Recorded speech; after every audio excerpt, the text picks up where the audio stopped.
నమస్కారం అండి. నా పేరు డాక్టర్ విమలాకర్ రెడ్డి. నేను కిమ్స్ సన్షైన్ హాస్పిటల్స్లో సర్జికల్ గ్యాస్ట్రోఎంట్రాలజిస్ట్ని, లాప్రోస్కోపిక్ అండ్ లివర్ ట్రాన్స్ప్లాంట్ సర్జన్ని.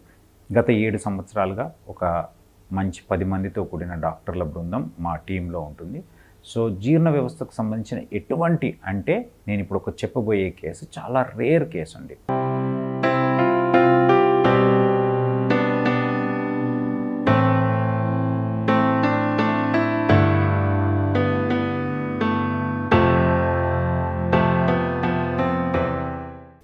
ఒక 30 years old అబ్బాయి సిద్దిపేట టౌన్ నుంచి వచ్చాడు. స్కూల్ టీచర్ కొడుకు.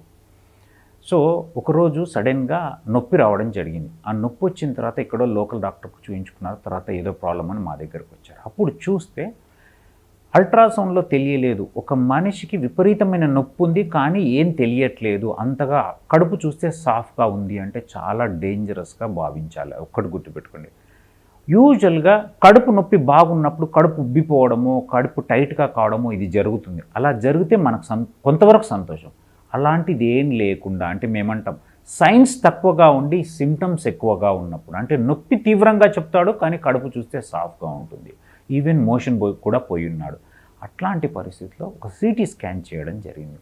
సిటీ స్కాన్ చేస్తే మనకు యూజువల్గా పెద్ద రక్తనాళాలు ఒక అయోటా అంటే గుండె నుంచి వచ్చే పెద్ద రక్తనాళం కడుపులో ఉన్న అన్ని అవయవాలకు చిన్న చిన్న రక్తనాళాల ద్వారా ఇస్తుంది. అంటే coeliac trunk, superior mesenteric artery and inferior mesenteric artery అనే ఈ 3. సీలియాక్ ట్రంక్ అనేది ఏదైతే ఫస్ట్ వచ్చేది అది లివర్కు, స్ప్లీన్కి, స్టమక్కు, కొంత భాగం చిన్న పేగుకి ఇస్తుంది. తర్వాత SMA సుపీరియర్ మీసెంట్రిక్ ఆర్టరీ ఉంటుంది. అది 90% కాదు, ఆల్మోస్ట్ 95% చిన్న పేగుకి అండ్ ఒక 10 to 20% ఆఫ్ పెద్ద పేగు కూడా సప్లై చేయడం జరుగుతుంది. ఇక మిగతా పెద్ద పేగులంతా ఇన్ఫీరియర్ మీసెంట్రిక్ ఆర్టరీ ద్వారా సప్లై చేయడం జరుగుతుంది. ఇప్పుడు ఈ మూడిట్లో మనం గుర్తుపెట్టుకోవాల్సింది SMA అంటే సుపీరియర్ మీసెంట్రిక్ ఆర్టరీ. అంటే పెద్ద పైప్ లైన్ నుంచి వచ్చే 3 పైప్ లైన్లలో రెండో పైప్ లైన్ గురించి మనం మాట్లాడుకుంటాం. అది కంప్లీట్గా బ్లాక్ కావడం జరిగింది ఆ పేషెంట్కి. బ్లాక్, ఒక రక్తనాళం ఎలా బ్లాక్ అవుతుంది? 2 రకాలుగా. అక్యూట్ థ్రాంబస్ అంటే ఏంది? రక్తపు గడ్డగట్టు ఉండాలా, లేదా వయసు పెద్దగా ఉన్న వాళ్ళు, బీపీ, షుగర్ అట్లాంటి గుండె ప్రాబ్లం ఉన్న వాళ్ళు ఆ రక్తనాళం స్లోగా కూడుకపోయి దాంట్లో సడన్గా ఏదైనా క్లాట్ అయినప్పుడు కావచ్చు. స్లోగా కూడుకపోయినప్పుడు మన సృష్టిలో ఎట్లా అంటే ఏదైనా స్లోగా జరిగినప్పుడు దాన్ని కంపెన్సేట్ చేయడానికి పక్క నుంచి చాలా రక్తనాళాలు అనేవి జరుగుతుంటాయి, డెవలప్ అవుతూ ఉంటాయి. అలాగే ఏదైనా కానీ మన నేచర్లో ప్రతి దానికి స్లోగా జరిగేదానికి దాన్ని కంపెన్సేట్ చేయడానికి దాని వివిధ మార్గాలు డెవలప్ అవుతాయి. అదే అక్యూట్గా సడన్గా జరిగిన దానికి ఎప్పుడైనా కానీ ఎటువంటి మిగతా రక్తనాళాలు అనేవి రావడం జరగదు. అట్లాంటప్పుడు ఏమవుతుంది? అది సప్లై చేసే చిన్న పేగు అంతా నల్లగా మారిపోయి గ్యాంగ్రీన్ అంటాం. మా భాషలో గ్యాంగ్రీన్ అంటే ఏంటి అని అంటే ఒక ఏరియాకి అది వేలు కావచ్చు, లివర్ కావచ్చు, పేగు కావచ్చు, ప్యాంక్రియాస్ కావచ్చు, ఏదైనా కావచ్చు. ఒక అవయవానికి రక్తం సప్లై తగ్గిపోయినప్పుడు ఆ అవయవం చెడిపోవడం అనేది జరుగుతుంది. దాన్ని వైద్య పరిభాషలో గ్యాంగ్రీన్ అంటాం. అదే తెలుగులో కాళ్ళలో జరిగితే వ్రణాలు ఏదో అంటారు. సో అప్పుడు ఏమవుతుంది అంటే చిన్న పేగు అంతా చెడిపోవడం జరిగింది. చెడిపోయి చిన్న పేగు మామూలుగా 5 నుంచి 6 మీటర్లు ఉంటుంది. 5 నుంచి 6 మీటర్ల ఒక్క 50 సెంటీమీటర్లు, ఒక 45 నుంచి 50 సెంటీమీటర్లు కాకుండా మిగతా 5.5 మీటర్ల పేగు కంప్లీట్ చెడిపోవడం జరిగింది. ఇలా జరిగినప్పుడు యూజువల్గా ఏం చేస్తాం? మేము ఆపరేషన్ థియేటర్ నుంచి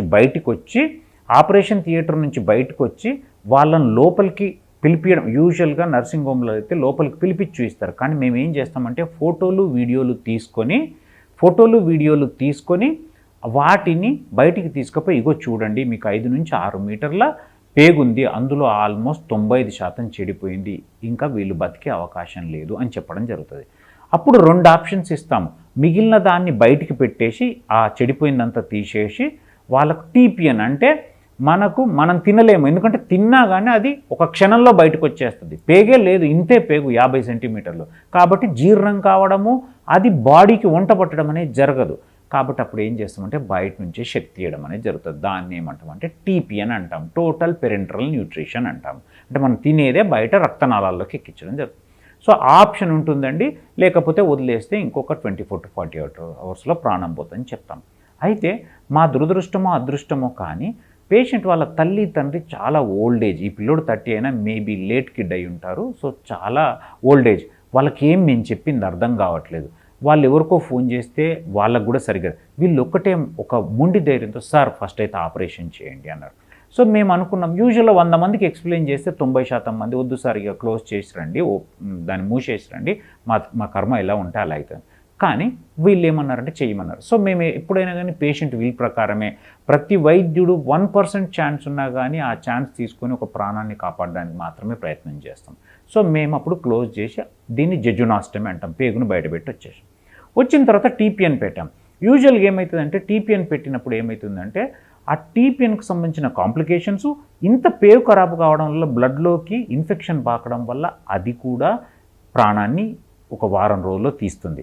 కానీ ఈ పిల్లగాడు మంచిగా 1 వీక్లో బాగా సెటిల్ అయ్యాడు, బాగా అయ్యాడు. అప్పుడు టీపీఎన్ పెట్టి పంపించాం. అలా టీపీఎన్ 2 months పెట్టిన తర్వాత అప్పటిదాకా ఎటువంటి కాంప్లికేషన్ అంటే అడపాదడప ఎలక్ట్రోలైట్ ఇంబ్యాలెన్స్, కొద్దిగా కిడ్నీ ప్రాబ్లం రావడం జరుగుతుంది. అయినా వాళ్ళు బాగా నిష్టగా వచ్చి చేయించుకుంటే తర్వాత ఏం చేశామంటే మా వైద్య పరిభాషలో ఎప్పుడో బుక్కుల్లో చదువుకుంది, ఎక్కడ చేయడం జరగదు. దీనికి ఇప్పుడు పేగు లేదు కాబట్టి 2 ఆప్షన్స్, అయితే ఇంటెస్టైనల్ ట్రాన్స్ప్లాంట్ చేయాలా లేదా ఇంటెస్టైనల్ లెంతనింగ్ చేయాలి. అంటే ఇంటెస్టైనల్ 50 సెంటీమీటర్లు ఉన్నదాన్ని మినిమం 1 మీటర్కి తీసుకురావాలి. మనిషి బతకాలంటే మినిమం 1 మీటర్ ఉండాలి. లేదంటే దాన్ని షార్ట్ బోవల్ సిండ్రోమ్ అంటారు. అంటే ఈ పేషెంట్ ఎట్లాగో షార్ట్ బోవల్.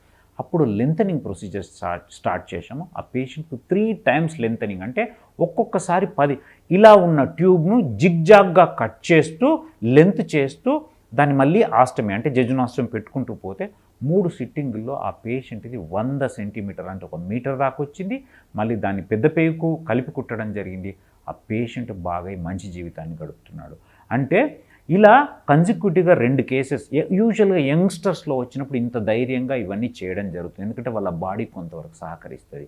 సో దీన్ని మేమేమంటామంటే ఇంటెస్టైనల్ లెంతనింగ్ ప్రొసీజర్ అంటారు. అంటే స్టెప్ ప్రొసీజర్, సీరియల్ ట్రాన్స్వర్స్ ఎంటరోప్లాస్టీ అంటారు. సీరియల్ అంటే కంటిన్యూగా, ట్రాన్స్వర్స్ అంటే ట్యూబ్ ఇలా ఉంటే ఇలా కట్ చేయడం, ఎంటిరోప్లాస్టీ అంటే ఇంటెస్టైన్ను లెంత్ చేస్తున్నాము అని.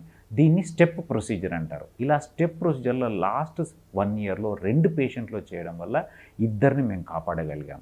అంటే ఎప్పుడైనా నేను దీని ద్వారా చెప్పగలుగుతుంది 2 విషయాలు. ఒకటి ఏంటి అని అంటే ఒక పేషెంట్కు సిమ్టమ్స్ ఎక్కువగా ఉన్నాయి కానీ సైన్స్ అంటే లక్షణాలు ఎక్కువ కనపడుతున్నాయి కానీ కడుపు చూస్తే సాఫ్ ఉందంటే చాలా సీరియస్గా తీసుకోవాలి. City with angiogram, ivy contrast, plain సిటీలు చేయకూడదు. నెక్స్ట్ ఇమ్మీడియట్గా పెద్ద సెంటర్ పోయి సూపర్ స్పెషలిస్ట్ కలవడానికి చూడాలి. అండ్ యంగ్ పేషెంట్ అయితే ఇలాగా ఇంటెస్టైన్ లెంత్ చేసే అవకాశము. అండ్ మేము ఇప్పుడు ఇండియా మొత్తంలో ఒక 10 నుంచి 12 ఇంటెస్టైనల్ ట్రాన్స్ప్లాంట్స్ కూడా జరిగినాయి.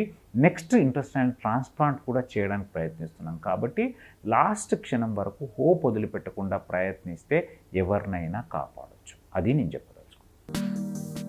అద్భుతమైన ఆరోగ్య వీడియోల కోసం 3TV హెల్త్ ఛానల్ని లైక్ చేయండి, కామెంట్ చేయండి, సబ్స్క్రైబ్ చేయండి, అలాగే షేర్ చేయండి.